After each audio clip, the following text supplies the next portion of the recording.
Kita lanjutkan Bapak dan Ibu sekalian. Sekarang hadis yang ke 537 ya. Hah?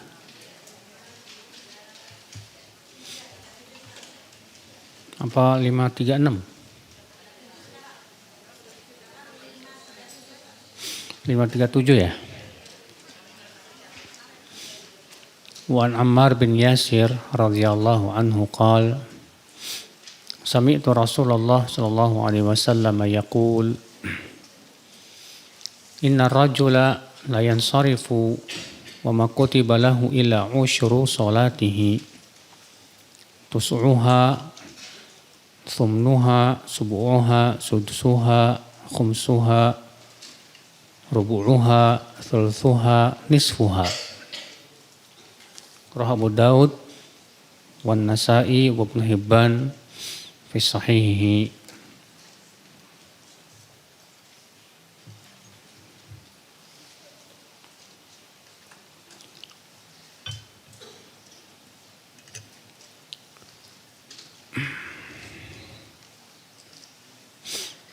Dari Ammar bin Yasir, semoga Allah meridainya, ia berkata, aku mendengar Rasulullah sallallahu alaihi wasallam bersabda,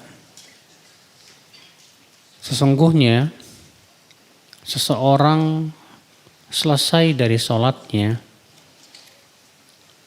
tidak dituliskan untuknya kecuali 1/10 pahala sholat atau 1/9, 1/8, 1/7, 1/6, 1/5, 1/4, 1/3 dan setengah. Dikeluarkan Abu Daud, Nasa'i, Ibnu Hibban dalam sahihnya. Lihat ibu-ibu sekalian, dalam hadis ini ada orang yang selesai sholat ternyata pahalanya hanya ditulis 1/10 atau 1/9, 1/8, 1/7, 1/6, 1/5, 1/4, 1/3, setengah. Masya Allah. Kenapa? Ya kenapa seseorang itu kok bisa dia hanya diberikan pahala segitu, Bu? Banyak faktor, Bu ya. Faktor yang pertama, faktor keikhlasan. Semakin ikhlasnya full 100%, semakin pahalanya sempurna. Semakin keikhlasannya kurang, berkurang juga pahalanya. Iya. Faktor yang kedua yang menyebabkan seseorang itu pahalanya berkurang, kenapa? Yaitu faktor kesesuaiannya dengan sunnah Rasulullah sallallahu alaihi wasallam.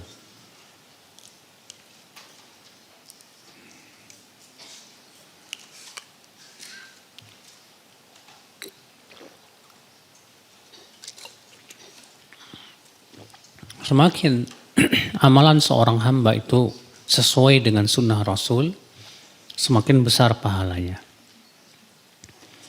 Dan semakin sesuai dengan sunnah Rasul, semakin besar pahalanya. Faktor yang ketiga ibu-ibu, faktor kekhusyuan. Seseorang semakin khusyuk sholatnya, dan semakin berpengaruh dan berbekas pada jiwanya, semakin besar pahalanya. Dan semakin kurang khusyuk dalam sholatnya dan kurang berbekas di hatinya, di jiwanya, ya semakin kurang pahalanya. Makanya Imam Ahmad pernah ditanya tentang amal apa yang paling utama. Kata Imam Ahmad, yang paling berpengaruh untuk jiwa dan hati kita. Karena ada orang yang sholat, ibu-ibu, pikirannya entah kemana, Bu. Iya. Dia pun juga sholat tidak merasakan kenikmatan. Maunya pengen cepat selesai aja.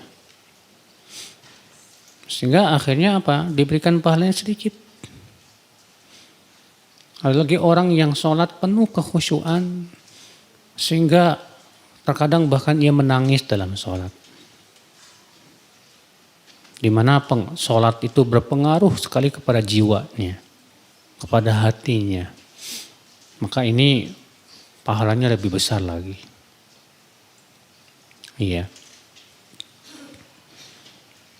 Kemudian ibu-ibu sekalian, di antara hal yang berpengaruh kepada pahala sholat apalagi, yaitu di dalam pelaksanaan sholat ibu-ibu. Ada orang yang melaksanakan yang wajib, tapi banyak meninggalkan yang sunnah-sunnah. Ada orang yang betul-betul dia perhatikan yang wajibnya, yang sunnahnya, semua dia perhatikan. Sehingga ia bisa mendapatkan pahala sempurna di sisi Allah Subhanahu wa ta'ala. Nah ini ya di antara faktor kenapa ya seseorang itu selesai sholat ternyata hanya diberikan pahala 1/10. Ada yang 1/9, ada yang 1/8, sampai 1/2, Masya Allah.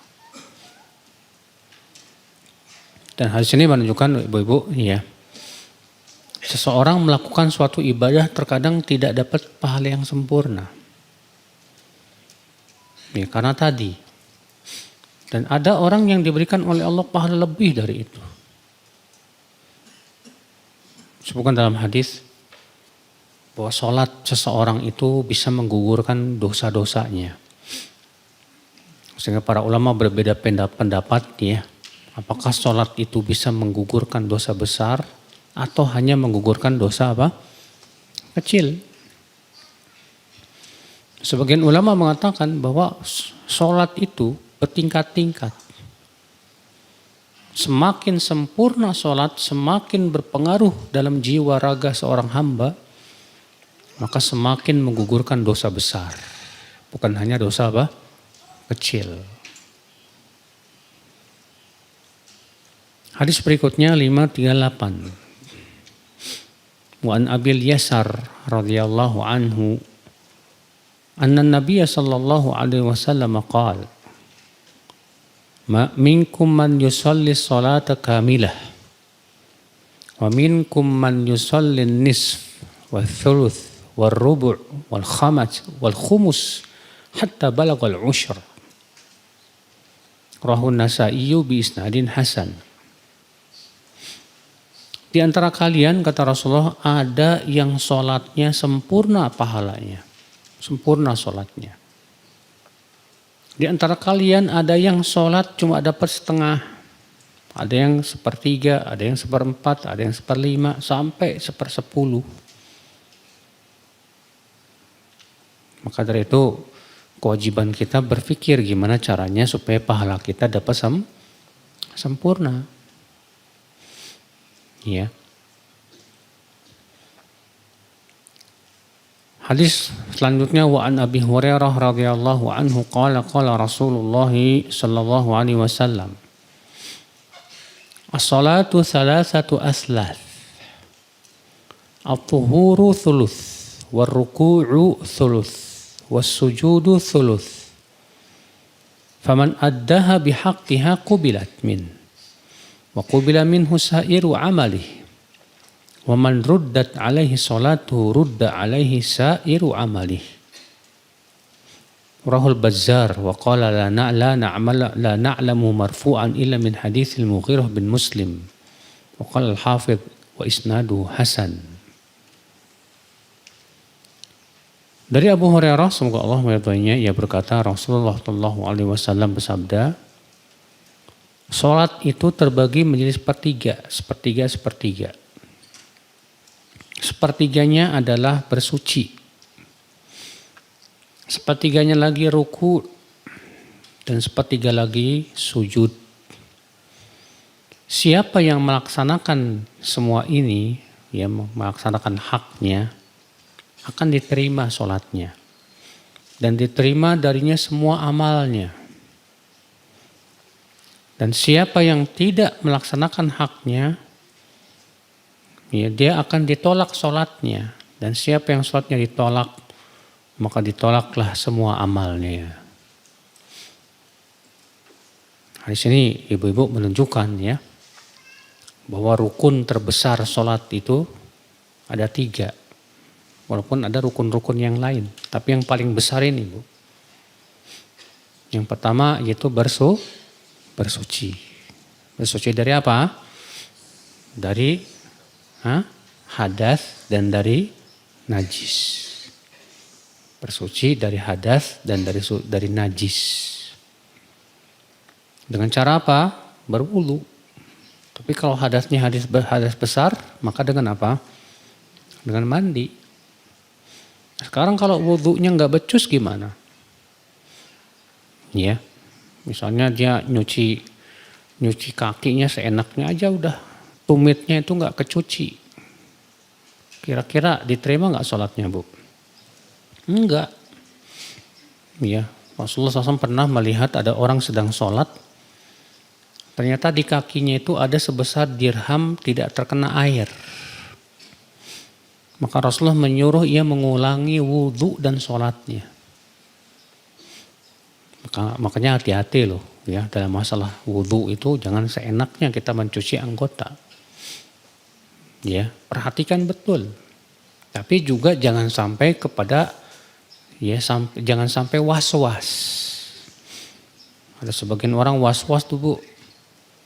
Ya, dia habis mencuci wajah, mencuci tangan, mengusap kepala. Pas mau cuci kaki dia bingung. Tadi saya udah cuci tangan belum ya? Akhirnya balik lagi wudhu lagi dari awal. Habis selesai wudhu, bingung lagi dia.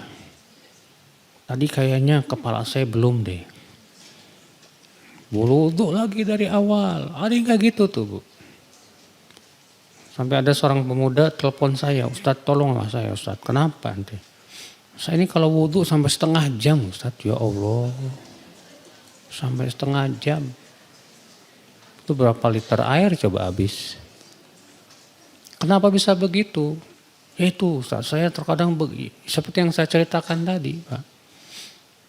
Habis selesai wudhu, selesai mau sholat, kayaknya kentut deh. Balik lagi wudhu. Nah ini namanya was-was. Ya. Jika ada was-was begitu, tolak udah. Nah ini yang sepertiga yang pertama, yaitu bersuci. Seperti yang sepertiga yang kedua dan ketiga, ruku dan sujud. Maka kita harus perhatikan betul ruku kita. Sebutkan dalam hadis, "Man la yuqimu sulbahu fi ruku' was sujud, la tujzi' salatu man la yuqimu ruku'ahu sulbahu fi ruku' was sujud." Tidak sah sholat orang yang tidak menegakkan atau meluruskan tulang punggungnya saat ruku dan sujud. Ada orang pas mau ruku Bu, ya Bapak sekalian, pas mau ruku belum sempurna rukunya, belum lurus punggungnya, udah sami Allahu liman hamidah. Berarti ini orang nggak sempurna, ya, ruku dan sujudnya. Yang kayak ginian diterima enggak? Enggak. Dan sudah pernah lewat hadisnya. Sebutkan kata Rasulullah SAW, ada orang yang sholat 60 tahun lamanya enggak diterima satupun sholatnya. Bagaimana? Yutimur ruku' wala yutimus sujud. Wa yutimus sujud wala yutimur ruku'. Dia sempurnakan rukunya, tapi tidak disempurnakan apa? Sujudnya. Dia sempurnakan sujudnya, tapi tidak disempurnakan rukunya. Makanya 60 tahun sholat gak diterima itu. Iya. Ini kayak gaya-gaya gitu Bu. Kayak gaya-gaya orang yang sholat tarawih tercepat di dunia itu. Iya. Ibu lihat, Bapak lihat. Orang yang sholat tarawih tercepat di dunia itu. Mana disempurnakan ruku dan sujudnya. Iya. Udah baru mau bergerak dikit mau ruku, udah sami Allahu liman hamidah. Sujud belum nempel kali ya, nempel dikit aja langsung Allahu Akbar. Belum sempurna. Bagaimana akan diterima sholat orang seperti itu? Hadis ini menunjukkan Bapak dan Ibu, hadis ini termasuk dalil mazhab Hambali, bahwa orang yang meninggalkan sholat itu kafir menurut mazhab Hambali. Karena dalam hadis ini dikatakan ya, siapa yang diterima sholatnya maka akan diterima semua amalnya. Dan siapa yang ditolak sholatnya maka akan ditolak semua apa? Amalnya. Berarti itu menentukan ibu-ibu, masalah sholat ini penting banget ya. Sampai-sampai sholat kita itu mempengaruhi amalan-amalan yang lainnya. Makanya Al-Hasan Al-Basri berkata apa? Ada dua amal, siapa yang memperbaiki dua amal ini, dua perkara ini, Allah akan perbaiki amalan-amalan yang lain. Yang pertama sholat, yang kedua lisan. Yang pertama apa? Sholat. Orang yang memperbaiki sholatnya, Allah akan perbaiki amalnya. Demikian pula lisan. Orang yang menjaga lisannya, Allah akan jaga amalnya. Dan orang yang tidak menjaga lisannya, Allah tidak jaga amalnya. Ya. Hadis 540. Wa an Hurais bin Qabisah qala Qadimtul Madinata wa qultu Allahumma arzuqni jalisan saliha. Qala fajalastu ila Abi Hurairah faqultu inni sa'altullah an yarzuqani jalisan saliha. Fahaddithni bihadithin sami'tahu min Rasulillah sallallahu alaihi wasallam. La'alla Allah an yanfa'ani bih. Faqala Rasulullah sallallahu alaihi wasallam. Faqala Abu Hurairah sami'tu Rasulullah sallallahu alaihi wasallam yaqul Inna awwala ma yuhasabu bihil abdu yawmal qiyamati min amalihi salatuhu. Fa in salahat faqad aflah wa anjah. Wa in fasadat faqad khaba wa khasir. Wa in intaqasa min faridatihi qala Allah Ta'ala unzuru hal li 'abdi man min tatawwu'in yukmalu bihi man tuqisa min al-faridah. Thumma yakunu sa'iru 'amalihi 'ala dhalik. Rahu Tirmidzi wa ghairuhu wa qala haditsun gharib. Dari Hurais bin Qabisah, semoga Allah meridainya, ia berkata, semoga Allah merahmatinya. Hurais bin Qabisah ini seorang tabi'in ya. Aku mendatangi kota Madinah dan aku berdoa, ya Allah, berikan aku teman yang soleh. Ya. Ya Allah, berikan aku rezeki teman yang soleh. Ia berkata, lalu aku duduklah kepada Abu Hurairah. Duduklah kepada Abu Hurairah, sahabat Nabi SAW yang masyhur. Lalu aku berkata, sesungguhnya tadi aku berdoa kepada Allah agar memberikan aku rezeki teman duduk yang soleh. Tolong sampaikan kepadaku suatu hadis yang engkau dengar langsung dari Rasulullah SAW. Mudah-mudahan Allah memberikan manfaat kepadaku dengan hadis tersebut. Abu Hurairah berkata,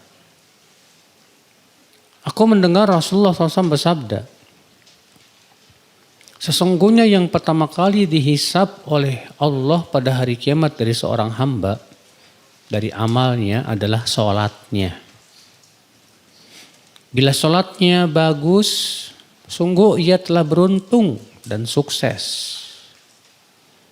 Apabila sholatnya rusak, sungguh ia telah merugi. Dan apabila kurang dari kewajibannya, maka Allah berfirman, lihatlah ya hambaku ini, apakah ia memiliki sholat sunnah ya untuk disempurnakan dengannya dari yang kurang dari yang wajibnya itu. Kemudian demikian seluruh amalnya di atas itu. Dikeluarkan Tirmidzi dan yang lainnya, dan Tirmidzi berkata hadis ini gharib.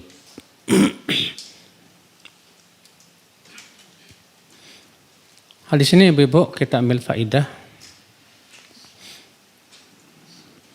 yaitu anjuran untuk mencari teman duduk yang soleh. Ya. Karena kita ya, sebagai manusia itu Bapak Ibu ya sangat terpengaruh oleh yang namanya teman. Nabi SAW saja mengatakan almar'u ala dini khalilih. Seseorang itu di atas agama siapa? Temannya. Falyanzur ahadukum man yukhalil. Hendaklah seseorang melihat dengan siapa dia berteman. Jangan sampai salah teman, Pak. Bahkan dalam surat Al-Furqan ya, kalau nggak salah ayat 28 tambah 27 gitu, Anda lupa. Allah menceritakan tentang penduduk neraka yang menyesal sekali. Dia masuk neraka gara-gara temannya. Allah mengatakan qala ya wailata laitani alam attakhidh fulanan khalila. Laqad adallani 'anil dzikri ba'da idh ja'ani. Penduduk neraka ini berkata, aduh andaikan aku enggak ngambil si fulan sebagai teman akrabku. Sungguh ia telah menyesatkan aku ya setelah datang kepadaku peringatan. Tuh lihat. Gara-gara temannya masuk neraka. Iya. Maka dari itu jangan meremehkan masalah pertemanan loh. Sebagian orang mengatakan begini, berteman sama siapa aja. Kita kan harus gaul, jangan kuper. Iya. Kita katakan gak ada kaidah itu dalam Islam. Islam tidak pernah mengajarkan bertemanlah dengan siapa saja, gak pernah. Gak ada ayatnya, gak ada hadisnya yang mengatakan bertemanlah sama siapa aja, gak ada. Yang ada, ya kita disuruh selektif dalam memilih apa? Teman. Oh, teman soleh ini Masya Allah keuntungannya Pak, Bu. Di dunia kita kalau kita punya teman yang soleh itu ya Masya Allah ya. Kalau kita futur dinasihatin. Kalau kita punya teman soleh itu ya, kita bisa dapat faidah dari dia. Faidah berupa akhlaknya, berupa ucapannya, nasihatnya. Iya. Teman yang soleh. Di dunia ini, kita punya teman yang soleh, alhamdulillah.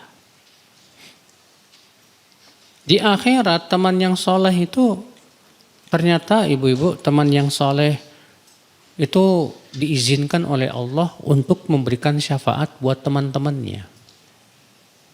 Sebagaimana dalam Sahih Bukhari ya, bahwasanya Rasulullah bersabda ya, ketika kaum mukmin telah melewati jembatan Sirat yang terbentang di atas api neraka, maka mereka ketika melihat teman-temannya masuk neraka, mereka datang kepada Allah dan berkata, ya Rabb, ikhwanuna alladzina kanu yusalluna ma'ana wa yasumuna ma'ana. Ya Allah, yang di neraka itu teman-teman kami ya Allah. Mereka dahulu sholat bersama kami, berpuasa pun bersama kami. Keluarkan mereka dari neraka ya Allah. Terus saja mereka memohon kepada Allah supaya teman-temannya dikeluarkan dari neraka. Akhirnya Allah berfirman, idhabu ilan nar, silahkan.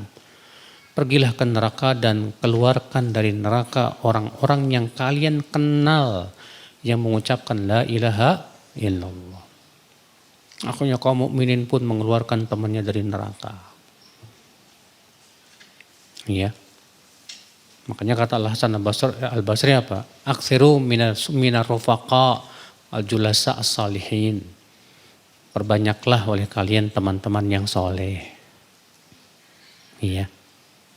Itu ya teman-teman Yang soleh itu kayak gimana sih? Teman yang soleh itu Bu, yang teman yang membuat kita ingat akhirat.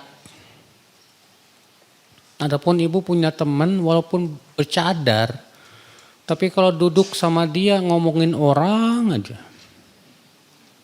Kerjanya gibahin orang aja. Itu syanu nisya itu bukan teman soleh. Itu teman brengsek gitu Bu. Iya. Walaupun pakai cadar ya, tapi kalau akhlaknya buruk kayak gitu, kita bisa terpengaruh. Ada lagi punya teman kalau ngobrol kumpul sama mereka ya obrolannya tentang dunia aja. Akhirnya membuat kita jadi cinta dunia. Ini bukan teman yang saleh. Ada lagi ya ikhwan duduk kalau ngobrol ya obrolannya apa coba? Poligami aja.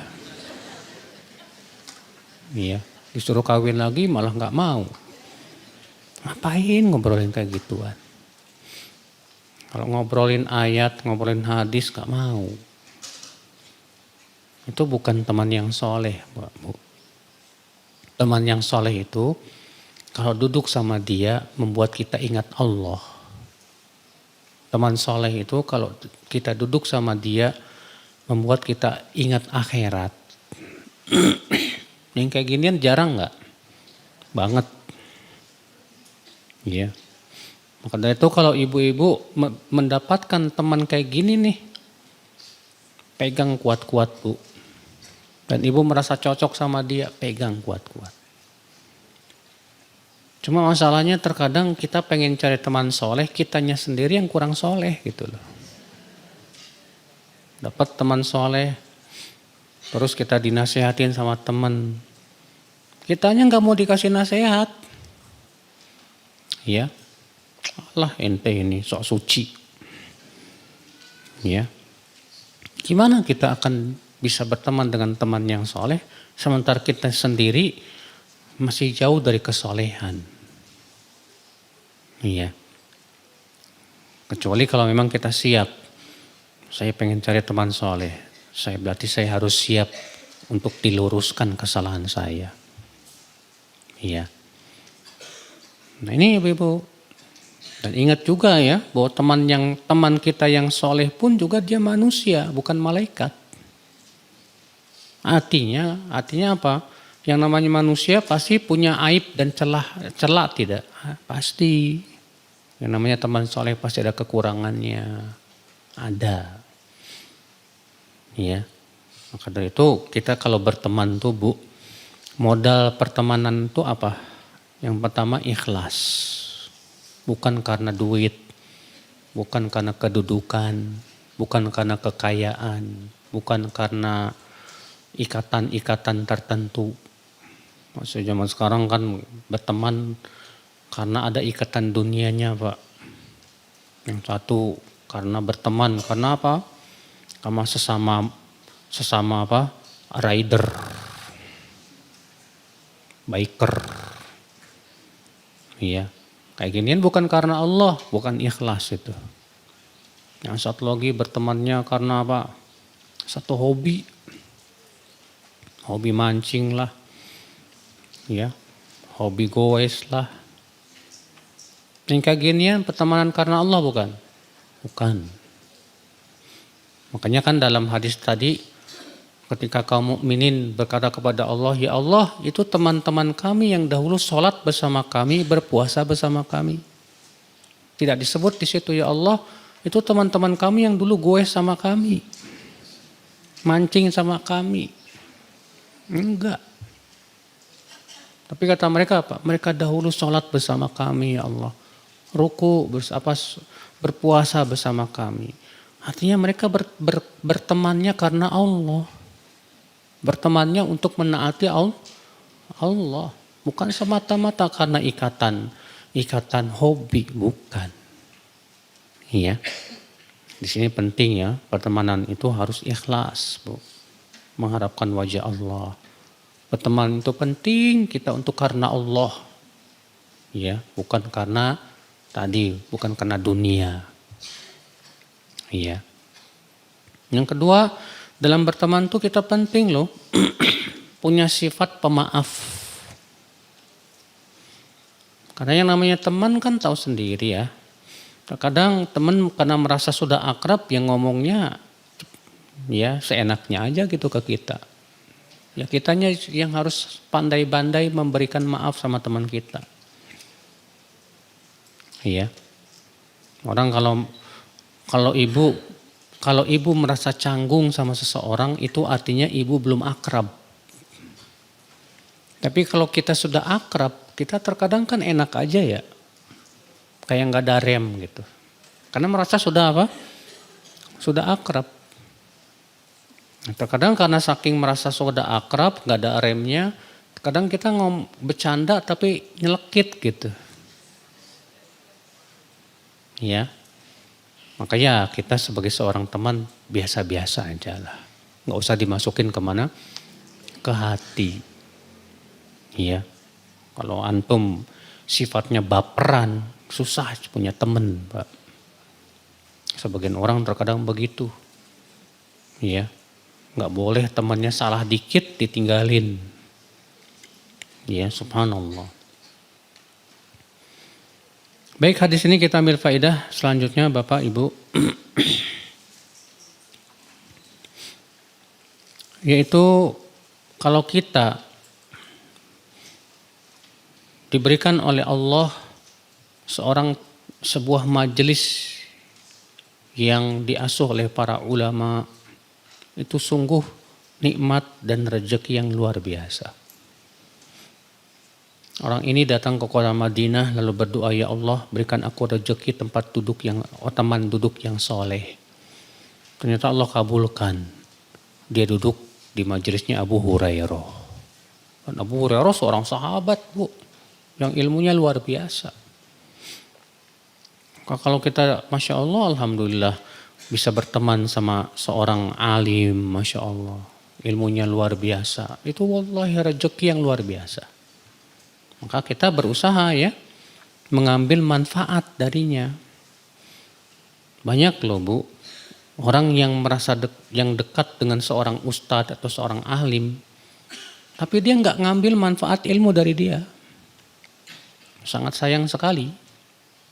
Ya. Hadis ini kita ambil faedah yang ketiga, bahwa ibadah yang paling pertama kali dihisab adalah sholat. Ya, ibadah yang paling pertama kali dihisab adalah apa? Sholat. Kalau dalam masalah muamalah, yang pertama kali dihisab masalah apa? Darah. Kalau dalam masalah kenikmatan, yang paling pertama kali dihisab apa Bu? Kesehatan. Iya. Tapi kalau untuk ibadah, yang pertama kali dihisab sholat. Hadis ini menunjukkan Bu, bahwa orang yang sholatnya bagus, maka dialah orang yang beruntung dan sukses. Ya. Dan orang yang sholatnya rusak, maka ia merugi, serugi-ruginya. Maka dari itu kita berusaha gimana caranya supaya sholat kita bagus Bu. Karena sholat yang bagus itu akan mempengaruhi apa? Ya, perbuatan kita yang lain. Sebagaimana sudah kita sebutkan tadi. Makanya Allah berfirman apa Bu? Inna sholata tanha anil fahsya'i wal munkar. Sesungguhnya sholat itu mencegah dari perbuatan keji dan mungkar. Masya Allah. Sekarang kalau ada orang sholat nih Bu ya, Bapak sekalian. Sholatnya rajin, tapi maksiatnya juga rajin. Gimana tuh? Padahal Allah mengatakan sholat itu bisa mencegah dari perbuatan keji dan mungkar. Kok bisa? Maka penting dilihat sholatnya kenapa itu. Pasti biasanya sholatnya nggak beres. Entah itu misalnya dia nggak tumakninah misalnya. Atau mungkin karena sholatnya nggak ikhlas misalnya. Sehingga akhirnya sholat tidak mempengaruhi sama sekali. Iya. Tapi kalau ternyata orang sholatnya bagus, tapi kok masih suka melakukan maksiat, maka orang ini kita berharap kebaikan. Insya Allah suatu ketika sholatnya akan mencegah dia dari perbuatan maksiat. Hal ini pernah dilaporkan kepada Rasulullah SAW ya. Jadi dilaporkan, hai Rasulullah, saya punya tetangga, dia sholat malamnya Masya Allah, kalau malam tahajud, fa'idha asbaha sarok, tapi pagi harinya mencuri, hai Rasulullah, gimana itu? Apa kata Rasulullah SAW, ibu-ibu? Satanhahu sholatuhu, satamna'uhu sholatuhu. Kelak sholatnya akan mencegah dia. Kelak sholatnya akan apa? Mencegah dia. Makanya ibu-ibu kalau punya suami yang sholatnya bagus, tumaknina, dia jaga betul, dia selalu pergi ke masjid, insya Allah. Ya, itu suami yang bagus bu nantinya bu. Akan semakin bagus. Karena itu sholatnya akan bisa mencegah perbuatan keji dan mungkar. Tapi kalau ibu-ibu punya suami sholat aja belum boro-boro diperhatiin. Bahkan terkadang kagak sholat lagi. Aduh, merugi bu. Merugi. Iya. Musibah. Hadis ini menunjukkan ibu-ibu, bapak sekalian, keutamaan sholat tatawu, sholat sunnah rawatib. Sholat sunnah rawatib yaitu sholat sunnah yang mengiringi sholat wajib. Apa di antara keistimewaannya? Dia menutup kekurangan yang ada dalam sholat wajib. Disebutkan dalam hadis ini, wa in taqasa min faridatihi qala Allah Ta'ala. Apabila sholat wajibnya kurang misalnya dari sisi kewajibannya ada yang dia tinggalkan atau kurang dia lakukan. Maka Allah akan berfirman, lihat apakah hambaku ini punya sholat sunnah? Tidak. Kalau punya sholat sunnah maka disempurnakanlah kekurangan yang ada pada sholat fardunya itu. Demikian pula amal yang lain. Iya. Ibu puasa sunnah rajin. Nah, puasa sunnah ini akan menambah kekurangan yang ada pada puasa apa? Ramadan yang wajib, yang kurang tuh.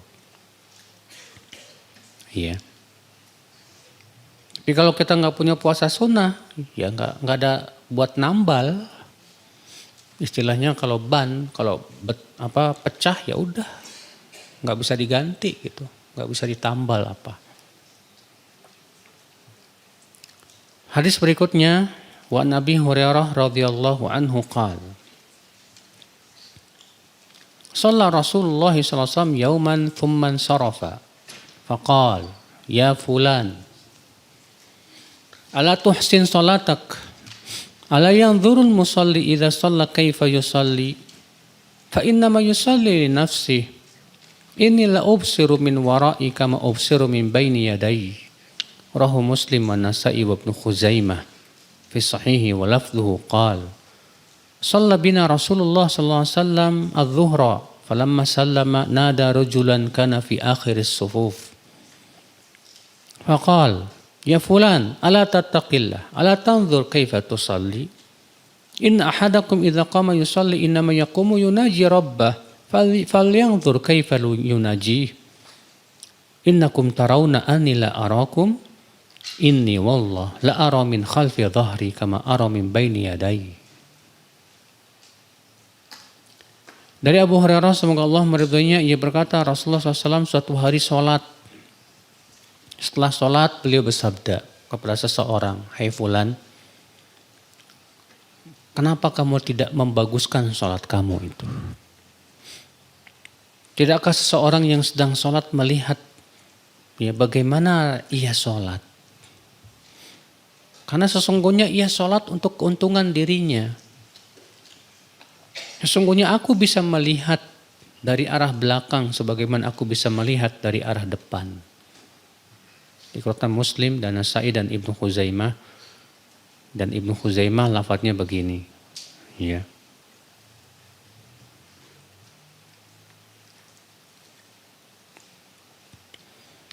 Rasulullah SAW sholat zuhur.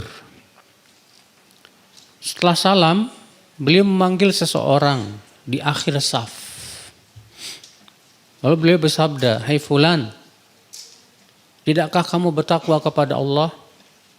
Tidakkah kamu melihat bagaimana kamu sholat? Sesungguhnya seseorang dari kalian apabila berdiri sholat, sesungguhnya ia sedang bermunajat kepada Rabb-nya.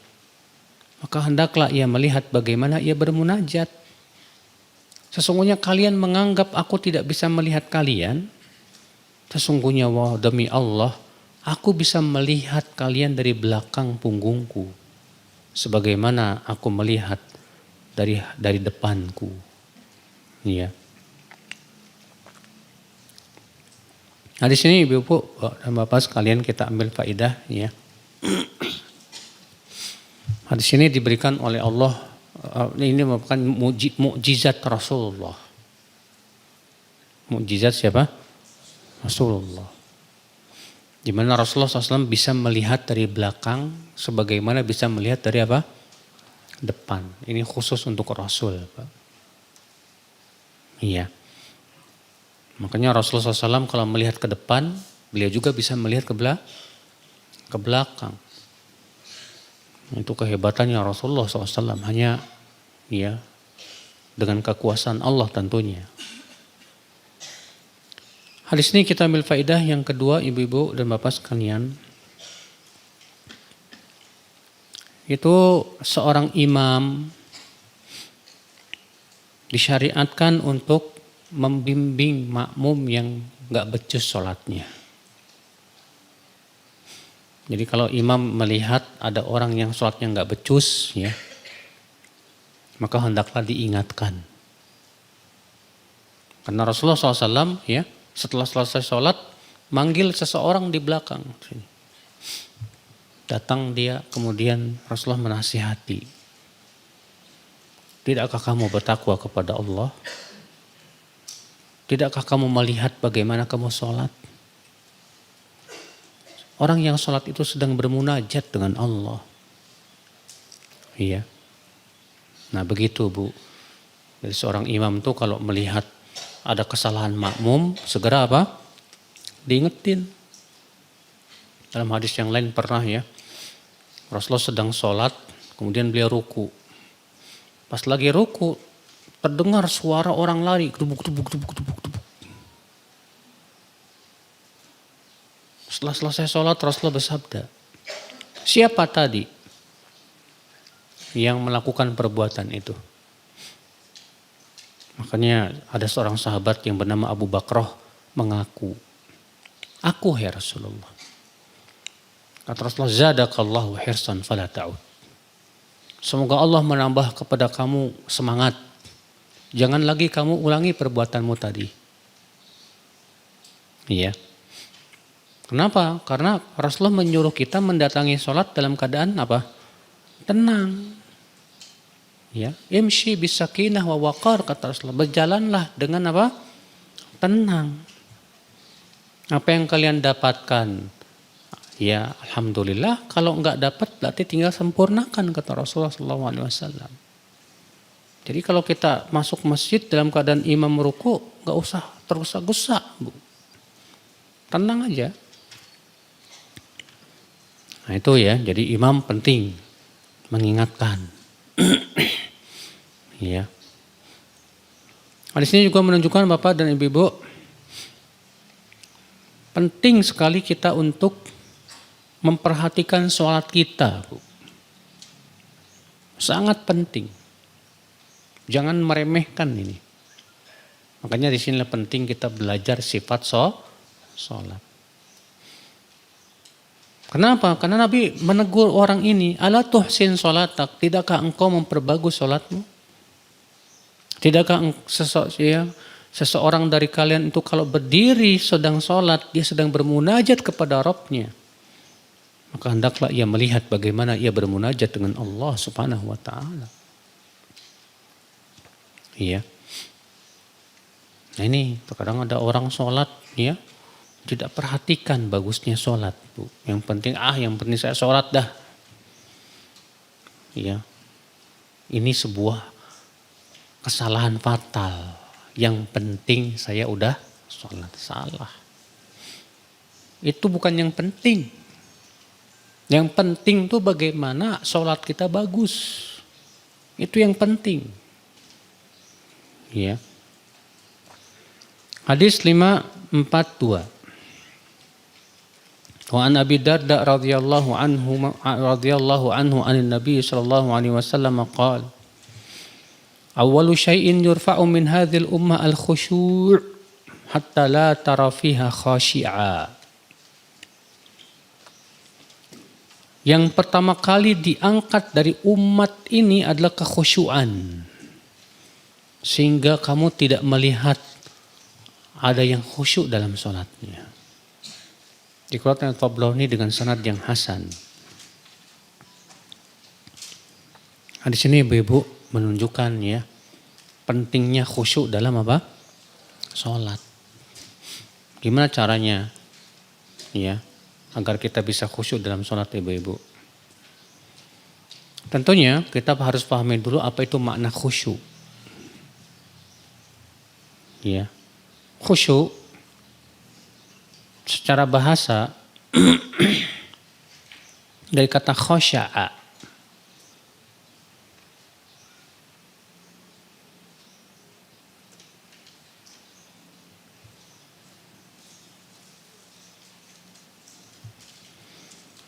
Dan khusyuk ya artinya tenang, diam. Khusyuk ya artinya tenang dan diam.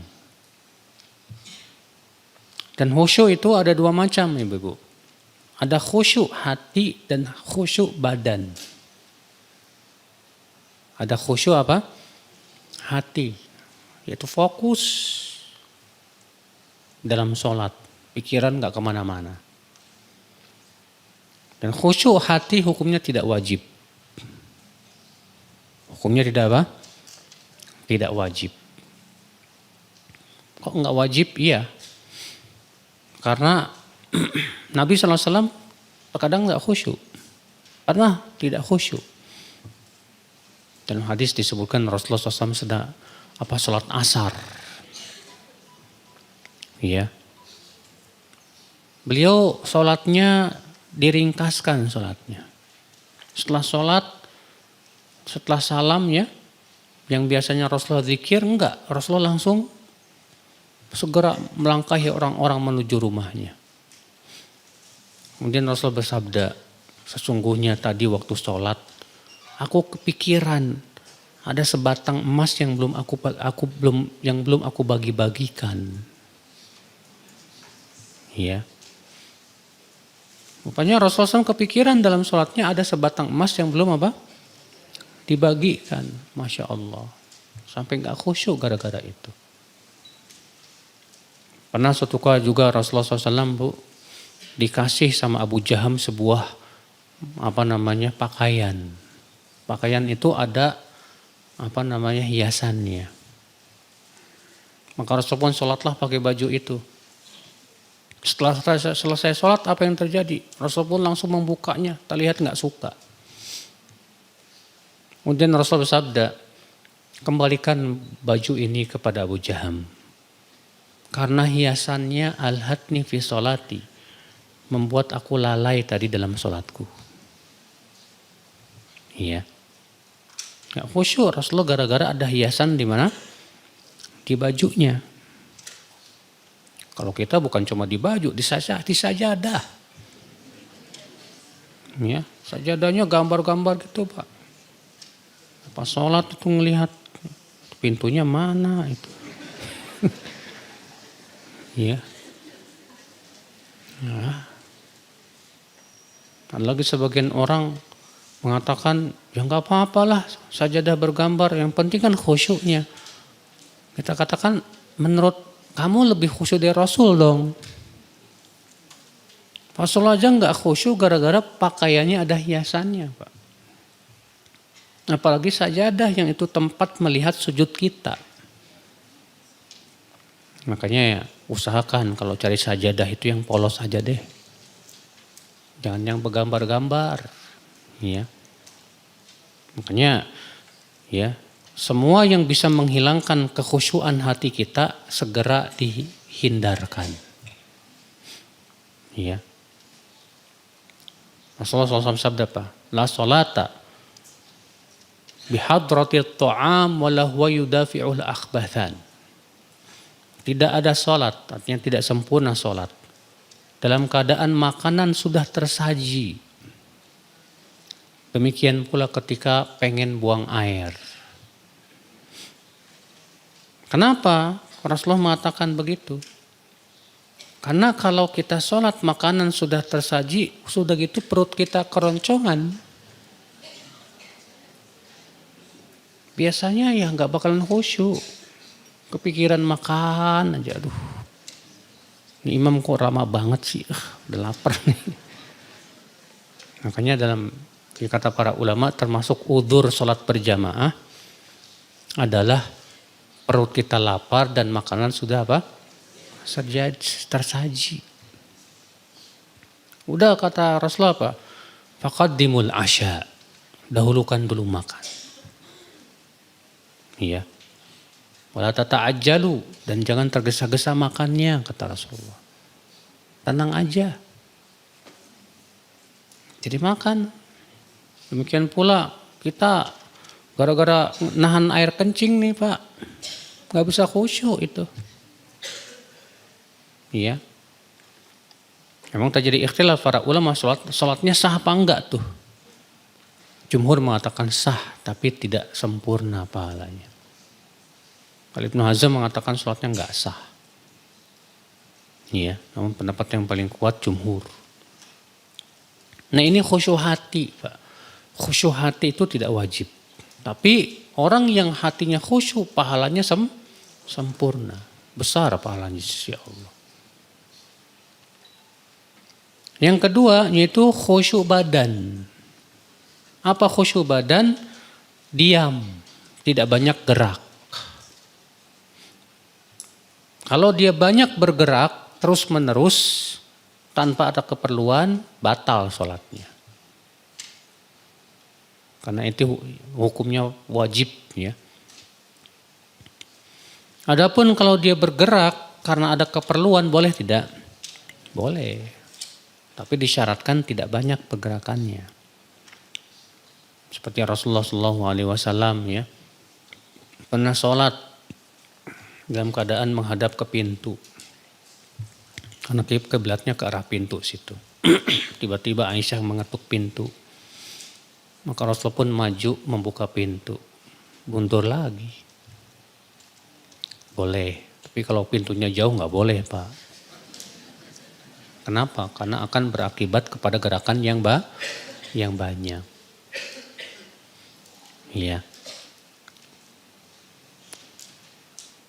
Namun kata Ibnu Hajar, gerakan yang banyak kalau jedanya panjang boleh. Dalilnya hadis Abu Umamah, hadis bahwa Rasulullah SAW sholat sambil menggendong Umamah.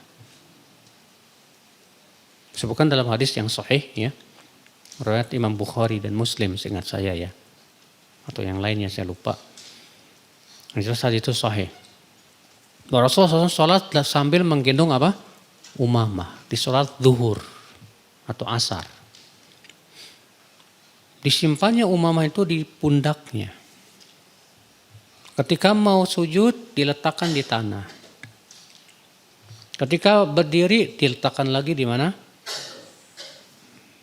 Ya, di pundaknya. Ketika mau sujud demikian 4 rakaat. Kata Ibnu Hajar, gerakan ini ada jedanya panjang. Seperti ini boleh. Yang tidak boleh itu gerakan banyak yang terus menerus. Maka yang seperti ini ya itu batal. Sholatnya tidak sah. Iya. Ikhwata Islam, saudaraku seiman. Lalu bagaimana caranya supaya kita bisa khusyuk dong? Terutama khusyuk hati kita ini. Iya. Khusyuk hati ini Bapak dan Ibu-ibu memang sulit, Pak. Karena kekhusyuan itu biasanya berasal dari pengagungan hati kita kepada Allah. Makanya ya, Al-Imam Ibnu Qayyim ketika menyebutkan tentang rahasia, kenapa sih sholat itu dimulai dengan takbir? Perpindahan sholat dengan takbir. Karena takbir itu artinya apa? Allah yang paling besar. Dan ini sebetulnya kunci kekhusyuan hati. Kata beliau, "Faman kana Allahu akbar min kulli syai'." Siapa yang Allah itu paling besar di hatinya, di mana hatinya sangat membesarkan Allah, mengagungkan Allah, dia pasti khusyuk. Dia pasti apa? Khusyuk. Ya. Dan untuk khusyuk itu susah. Kenapa? Karena ada setan juga, Pak. Namanya khinzib atau khinzab. Kan disebutkan dalam hadis begitu ya. Ada setan namanya khinzab yang kerjaannya mengingatkan kita dalam sholat sesuatu yang gak ingat. Iya. Pas lagi sholat keingetan. Oh iya, kuncinya ada di sono. Akhirnya apa coba? Gak khusyuk. Iya. Diingatkan ke sana, diingatkan ke sono. Akhirnya sampai kita lupa 2/3. Iya. Nah ini Bapak dan Ibu sekalian. Makanya kalau orang yang bisa khusyuk itu Masya Allah kenikmatan luar biasa loh. Jangan sampai nikmat itu dicabut lagi sama Allah. Iya. Saya kira cukup sampai di sini. Kita lanjutkan dengan tanya jawab. Barangkali ada yang mau nanya. Syukur-syukur nggak ada.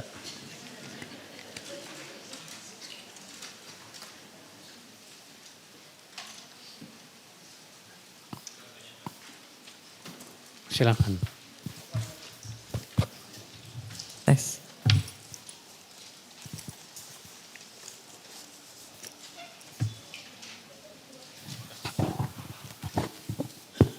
Assalamualaikum warahmatullahi wabarakatuh. Assalamualaikum warahmatullahi wabarakatuh.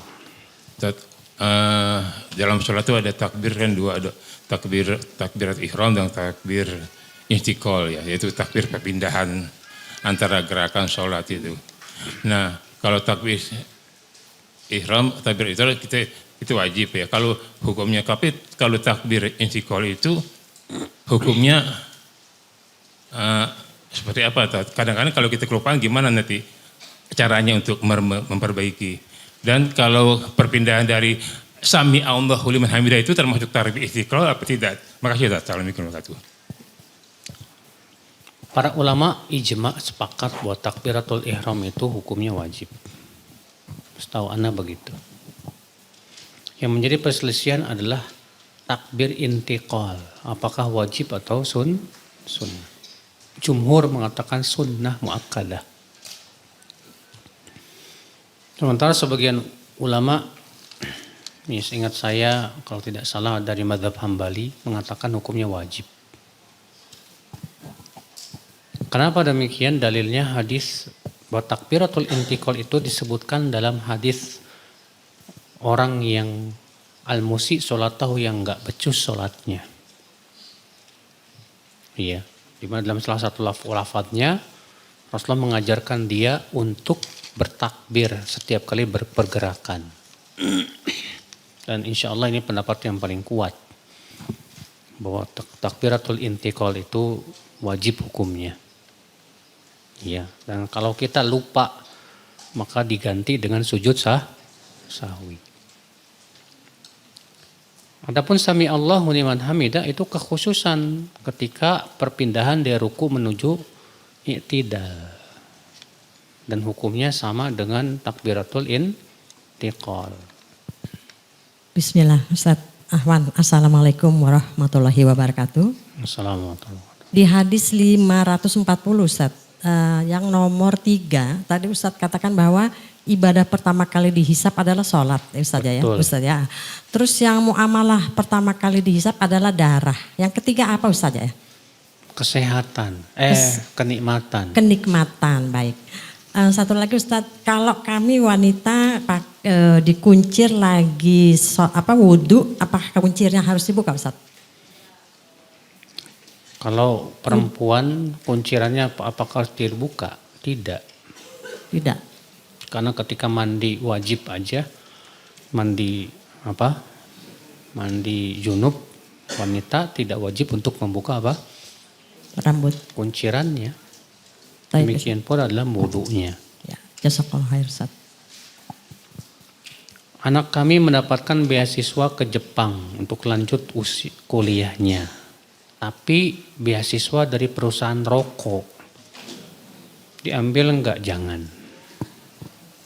Itu jelas dari usaha yang haram. Dan rokok itu hukumnya haram.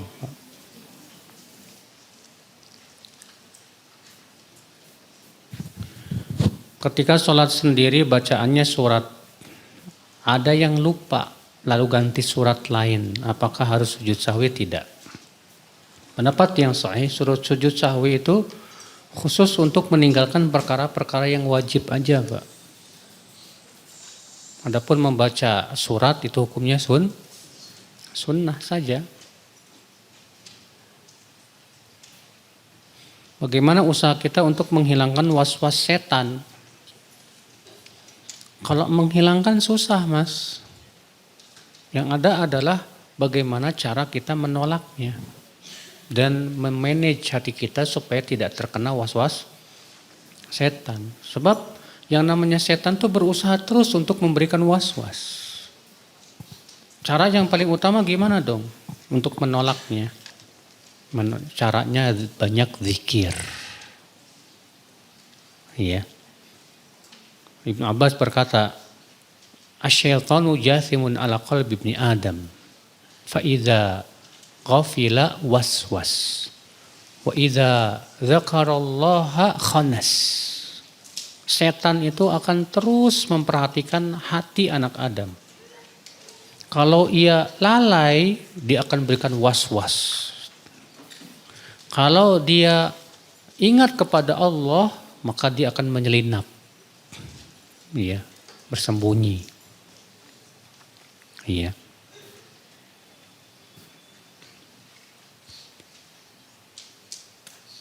Bagi wanita yang sedang nifas ketika ia ingin baca Al-Quran atau membaca zikir pagi dan petang, apakah berwudu terlebih dahulu? Nifas itu sama dengan haid. Dan wanita yang haid atau nifas yang darahnya terus keluar, wudunya tidak ada manfaatnya. Karena keluarnya darah itu membatalkan wudu. Berbeda dengan junub. Kalau junub kan nggak terus keluar maninya. Dia hanya selesai, udah dalam keadaan junub, kemudian disyariatkan untuk berwudu dulu sebelum tidur atau sebelum makan, dan sehingga dalam hal ini nifas tidak bisa disamakan dengan junub. Jadi gimana dong? Wanita yang nifas dan haid kalau ingin membaca Al-Quran, bagaimana caranya? Boleh saja, tapi jangan memegang mushaf. Ya, kalau pegang HP boleh, nggak apa-apa, karena HP bukan mushaf.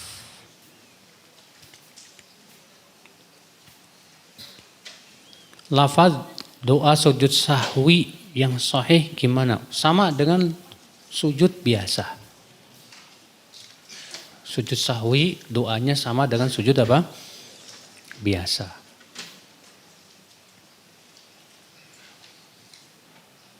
Bagaimana ketika berwudu di dalam kamar mandi yang terdapat toilet atau WC di dalamnya? Apakah kita membaca bismillah? Iya, tetap dianjurkan baca bismillah saat mau berwudu. Walaupun dalam toilet. Ya. Tidak diucapkan, Pak. Karena zikir itu harus diucapkan, tidak cukup di dalam hati. Iya. Nah, kemudian baca 2 kalimat syahadat setelah wudunya, setelah keluar. Setelah keluar WC, baru kemudian apa? Baca deh.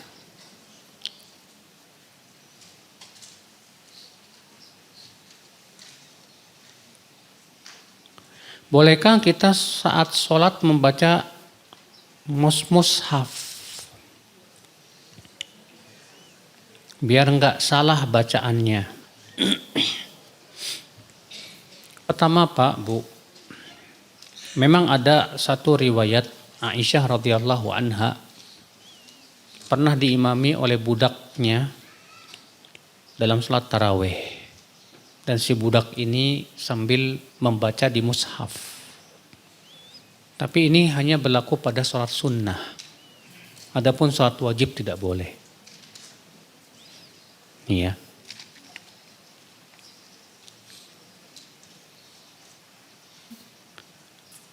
Bolehkah dalam sholat bacaannya agak di atas syair?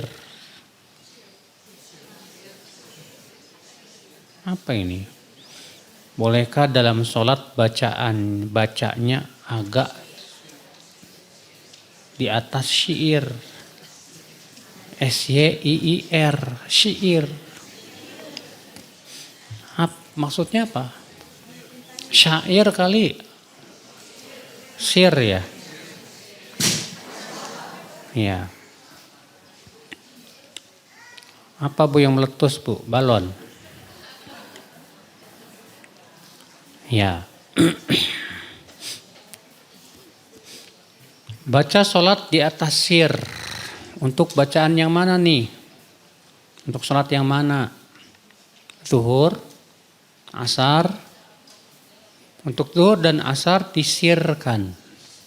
Sunnahnya begitu. Adapun di atas sir berarti masih kedengeran. Ini tidak disyariatkan untuk zuhur dan asar. Tapi disyariatkan untuk sholat tahajud. Karena Rasulullah menyuruh ya ketika tahajud itu tidak sir dan tidak keras, tapi tengah.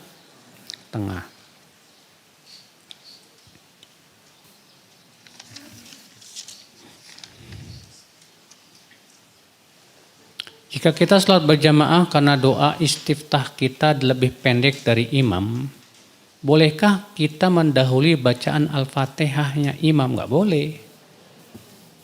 Karena Nabi melarang kita untuk mendahului imam.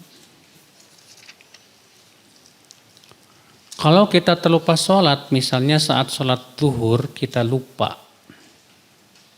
Waktu masuk sholat asar baru ingat. Apa yang kita lakukan? Sholat zuhur dulu. Ya, baru setelah itu sholat asar. Kata Rasulullah SAW, man nasiya sholah, man nama anis sholah o nasiyaha, fal yusolliha idza dzakaraha. Siapa yang tertidur dari sholat atau lupa, hendaklah ia lakukan saat dia ingat.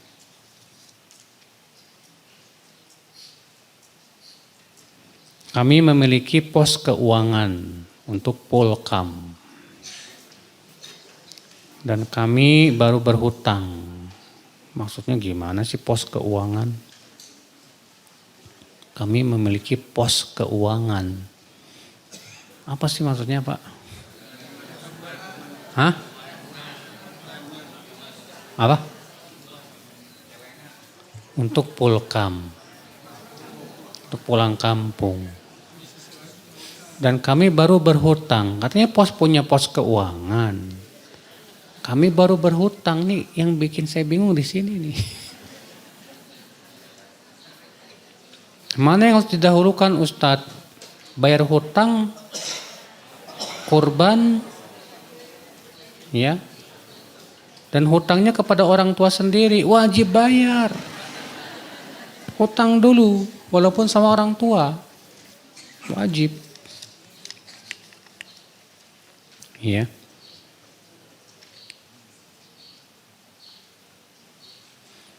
Perempuan safar tanpa mahram karena pekerjaan boleh enggak? Enggak boleh. Tidak boleh. Kata Rasulullah apa? La yahillu limra'atin tu'minu billah wal yaumil akhir. Tidak halal untuk wanita yang beriman kepada Allah dan kehidupan akhirat. Antusafir yaum wa lailah, untuk safar sejarak sehari semalam, itu sekitar 80 kilo lebih. Kecuali bersama mahram. Iya. Untuk pekerjaan loh Ustadz, wanita nggak wajib kerja. Yang wajib kerja itu suami. Kecuali kalau si wanita ini nggak punya suami. Ya. Nggak punya suami, nggak ada yang menafkahi, terpaksa dia kerja, gimana lagi? Apakah boleh mengakhirkan sholat isya? Ini diakhirkannya kapan nih? Sebagian ibu-ibu tuh ya, ada yang bilang gini, Ustaz saya sholat isyanya jam 2 malam aja sekalian tahajud. Gak boleh. Karena sholat isya itu hanya berakhir sampai pertengahan malam. Iya. Kemudian ibu, Rasulullah SAW memakruhkan tidur sebelum sholat isya. Jadi tidur sebelum sholat isya hukumnya makruh. Jadi kalau ibu mau, saya mau akhirkan Ustadz nanti ada jam 11 pas pertengahan malam. Iya, tapi masalahnya ibu jangan tidur dulu. Sebab kalau ibu tidur dulu ibu terkena makruh tuh bu.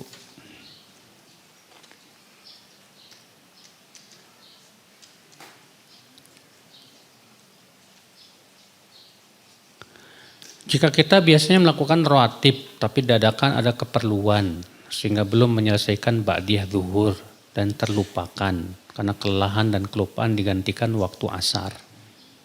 Apakah ba'da zuhur itu bisa digantikan hari berikutnya? Bisa diqadha setelah sholat asar. Karena Rasulullah SAW, ibu-ibu dengerin, jangan ngobrol ya. Rasulullah SAW pernah ya suatu hari nggak sempat sholat ba'diyah zuhur. Maka beliau qadha setelah sholat asar.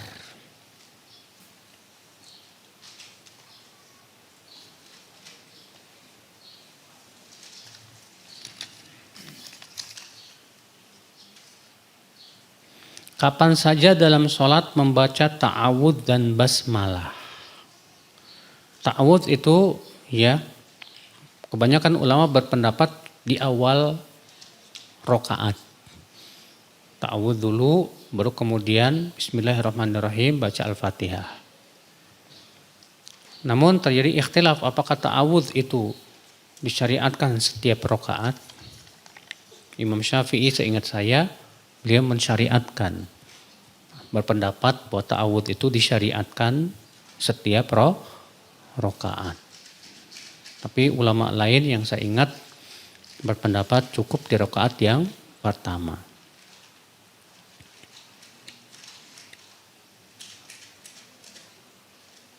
Bagaimana kalau tidak pernah sholat semasa hidupnya Ustadz? Waduh. Bu, iblis itu nggak mau sujudnya kepada Adam loh. Bu. Kalau disuruh sujud sama Allah masih mau. Ini orang disujud sama Allah nggak mau. Berarti ini sebetulnya lebih sombong dari iblis ini. Iya. Makanya ya banyak ulama mengatakan orang yang gak pernah sholat sama sekali, gak mau sholat, ini bukan muslim lagi. Ini bukan apa? Muslim. Demikian saya kira cukup. Subhanakallah bihamdika asyhadu an la ilaha illa anta astaghfiruka wa atubu ilaik. Assalamualaikum warahmatullahi wabarakatuh.